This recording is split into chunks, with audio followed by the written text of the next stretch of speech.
श्री स्वामी समर्थ.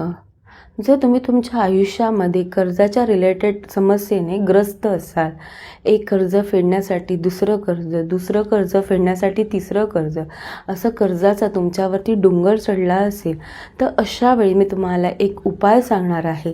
जो उपाय केल्याने तुमच्या आयुष्यामध्ये जे कर्जाचा डोंगर झालेला आहे त्याच्या रिलेटेड तुम्हाला आर्थिक मार्ग मिळेल आणि लवकरात लवकर तो कर्जाचा डोंगर तुमचा संपला जाईल.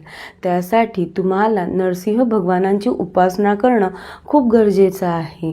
तुम्हाला त्यासाठी तुमच्या घरातील दक्षिण दिशेला एक लवंगाच्या तेलाचा दिवा प्रज्वलित करायचा आहे. आणि शिवाय तुम्हाला मी नरसिंह भगवानांचा हा जो मंत्र देत आहे तो मंत्र तुम्हाला 108 वेळा म्हणायचा आहे.